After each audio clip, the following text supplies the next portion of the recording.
Evening, folks. Uper here. Tonight we are going to go over conditions. Conditions are probably one of the things you'll use the least when you're doing CMO events, but we're going to cover it. There's only a handful of them here to deal with, so it shouldn't take us long. First one we're going to get into is posture condition. And now, I guess we should talk about what a condition does. If you have a trigger, the trigger may fire, however, the action will not fire unless the condition has been met. If there is not a condition specified, then it'll just go and fire whatever action you have. Now, the first one we have here, we're looking at the posture. We will check the posture of one side versus the status to another side. So you could have it if the op 4 is hostile to the blue 4, if the blue 4 is hostile to the orange 4, or whatever it may be. Now, conditions will fire if the event is true, so you must meet the condition. Now, when you see this posture setup, one really great example, if you go to the CMO live scenario in Syria, and I'm drawing a blank on it right now, you have multiple factions ranging from NATO to Russia to Syria to Turkey. And depending on how one sees another will change how the scenario is ordered.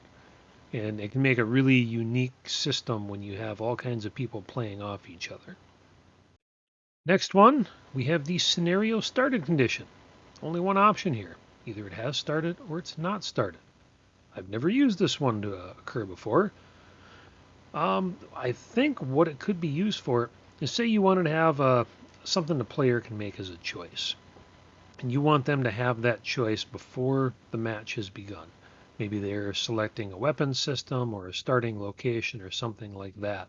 This will prevent the other scenario, another trigger from firing until they've made that selection. Beyond that, maybe there's something that is a good use case for the professional version, but for the civilian one, I'm not sure I've ever seen this. And lastly, we have the Lua Script Condition. Now, we're going to get into Lua scripting a little bit later here, but this one's going to allow you to take some information and query it. And if you return true, the condition will fire. And if you return false, it will not. Now, you can start to really check for some complex stuff here. A good example is in the little bit of Lua code that we have down below.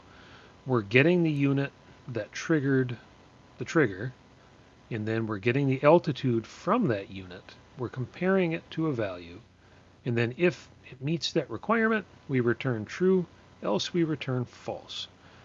Now, why would you want to do this? Well, say you had a whole bunch of code and you don't want the action to fire unless this one particular thing happens. You can kind of use this to segregate it right off the bat to fire it just as you want. Now, as I said, there's not a lot to conditions. You may use them, you may not. They are optional, and then we'll get back to it. So thanks for watching, folks, and we'll get into the actions next. And that's where the rubber hits the road.